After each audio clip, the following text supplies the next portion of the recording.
It was the spring of 1945, and World War II was almost over. The Allies had secured a new front in France and were mere weeks away from marching into Berlin. However, the Allied front in Italy was heavily struggling as most men and equipment had been sent to France. Among those who remained were the Black Devils from the 370th Regiment, a segregated all-black unit tasked with dissolving what was left of the German fortifications in northern Italy. In early April, the regiment received orders to seize Castle Aghinolfi, a virtually impenetrable German stronghold. But as the days passed, battalion after battalion was pummeled. Then, on the morning of the 5th, it was Second Lieutenant Vernon Baker's turn to lead his platoon and take the castle.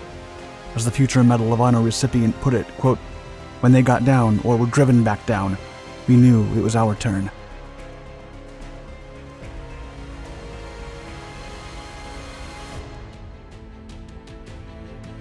The Gothic Line. As the Nazi regime was collapsing by the end of 1944, the Germans held a last major defensive line.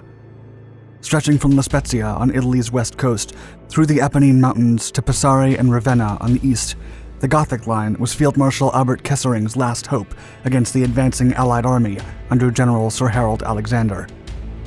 The bastion was heavily fortified, featuring 2,376 machine gun nests, 479 gun positions, concrete bunkers, barbed wire, anti-tank ditches, casemates, observation posts, artillery fighting positions, and natural terrain that favored the defense. Still, Hitler was concerned.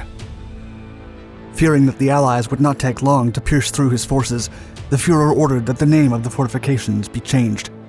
Starting in June of 1944, the Gothic Line would be called the Green Line to downgrade its importance so the Allies could not use the more impressive name to magnify their victory. By August, the Germans were overwhelmed by Italian partisans behind their lines. Still, the Allied commanders were struggling to make up for their forces being dragged into the new front in France. Just in the first week of the month, the British 8th Army was cut from 249,000 to approximately 153,000 men. However, while France became the new main front for the Allies to finally break into Germany, the Italian campaign was all but done.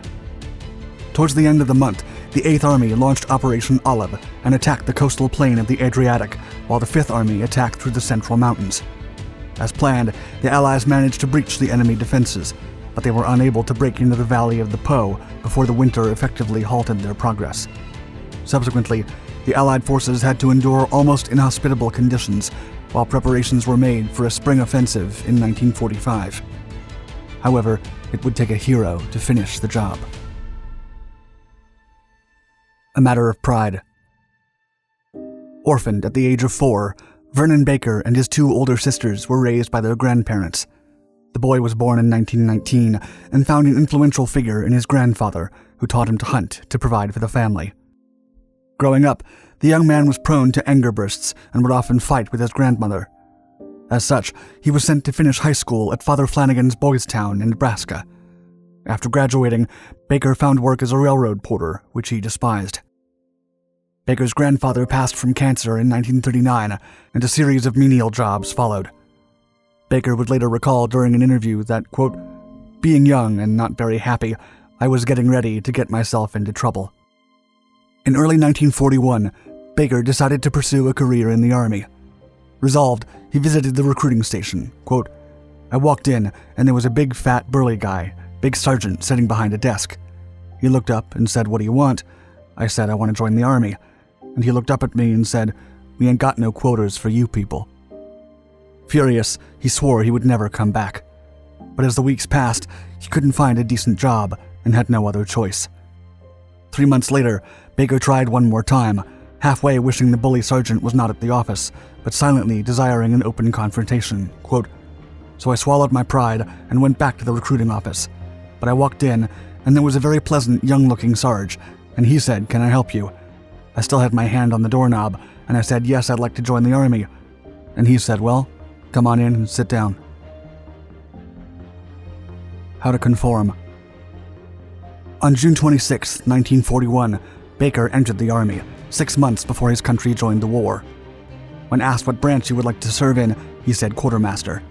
At that moment, he saw how the sergeant wrote down infantry, but he didn't complain, as he was happy to be in. Baker was then sent to Camp Walters, Texas, where he immediately felt the degradation of the Jim Crow South. He later confessed, quote, "My attitude was that I was an angry young black man because I didn't like the way that we were being treated." Still, he would have to stifle his anger if he was to pull through, always thinking about his grandfather's wise words, quote, "If you want to live, boy, learn how to conform." Shortly after, his 25th Infantry Unit was sent to Geiger Field in Spokane, Washington, and then to Fort Huachuca, Arizona, where he was tapped for officer candidate school. It would take him just 13 more weeks to be commissioned as a second lieutenant. Baker was then assigned to command the 370th Regiment, the first all-black unit to see combat in World War II. However, their practice would be under white supervision, which would often create some tension. The lieutenant remembered, quote, "We were in a segregated platoon in a white company, OCS class number 148, and it was the same old thing. We were in separate barracks, separated from everybody, except when we went to class. That was normal for us, that's the way it always had been, and being a black man, you had to accept it." Baker had to learn to adapt, but he was about to show his real potential.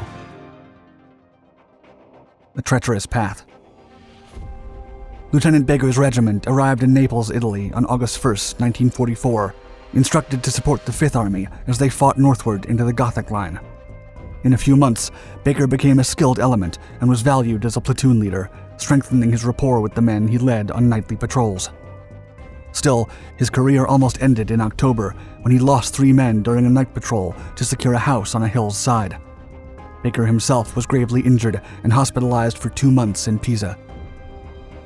The lieutenant returned to combat in December and became the senior-most officer in his unit until March of 1945, when Captain John Runyon and 2 other white officers took command and pushed through the spring offensive. The unit was then ordered to capture a German stronghold near Viareggio. In the words of author and journalist Ken Olsen, quote, "Castle Aghinolfi was important as part of a chain of observation posts that allowed the Germans to sit up in the mountains with their very precise artillery and time after time basically annihilate the American troops."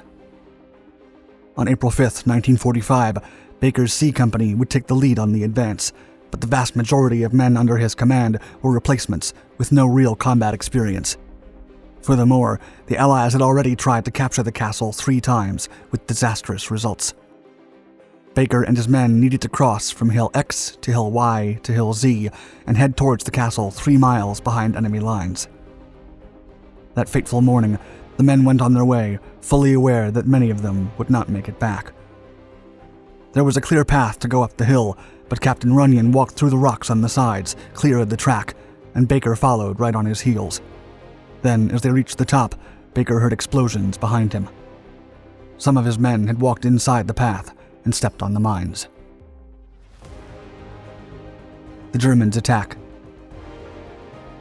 Baker and Runyon had found a deep draw on their way. He recalled, quote, "We were inside of the castle.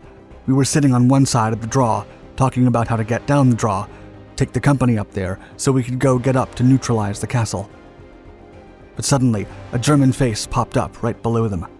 After a brief moment of recognition, the enemy threw a hand grenade at the Americans, and Baker steadied his rifle and shot him. Then, quote, "The grenade didn't explode. It was a dud. Somebody was sitting on my shoulder." As he looked down the path for more enemies, Sergeant Dickens approached him with a submachine gun. Then, as no one else was coming up, Baker resolved to go down and look. Dickens tossed him his submachine gun, and the lieutenant advanced cautiously. Baker then spotted a car door covering an entrance on the side of the hill and immediately threw a grenade in. After the explosion, he waited for a moment. Then, as he was getting ready to go into the foxhole, a head stuck out, and Baker shot him, threw a second grenade, and got 3 more enemies. A little farther away, the lieutenant found another dugout and tossed yet another grenade, getting 2 soldiers this time. Then he, quote, "sprayed the place with a machine gun, cleaned it up." By the time Baker rejoined his soldiers at the top of the hill, the Germans had spotted them and fired with mortar and machine guns. Baker then inquired for the company commander and found Runyon inside a blockhouse, sitting on the floor with his knees curled up and his head down. The captain looked up at him and pleaded, quote, "Baker, can't you get those men together out there?" And the lieutenant replied, quote, "I'm trying the goddamn best I can, Captain." Going back, Runyon left to get reinforcements, but he didn't return, and the support never came. Meanwhile, Baker was deprived of command and control, and his men were suffering heavy losses. From the original 25, only 8 remained. Resigned, and against his soldiers' wishes to stay, he decided to save at least some of their lives. As he covered the retreat of the men in his charge, Baker managed to destroy 2 machine gun nests. However, only 6 men made it back, as the rest had perished in the last 12 hours. The following day, the lieutenant volunteered to lead a battalion through the minefields amidst heavy resistance to secure the objective in the mountain. Still, he didn't fire one shot. Ken Olson said, quote, "Vernon Baker and his platoon made it possible for the all-white troops that came behind them to achieve the success that they did without any harm." That same day, on April 6th, the Allies were able to launch the spring offensive in Italy. Justice. Baker was eventually awarded the Distinguished Service Cross, the second most prestigious award in the U.S. Army. Allegedly, he was considered for the Medal of Honor from the start, but the paperwork mysteriously disappeared. The lieutenant stayed in Europe until the American occupation ended in February of 1947. Then, when the Army was disintegrated after the war, he became the commander of an all-white airborne division company.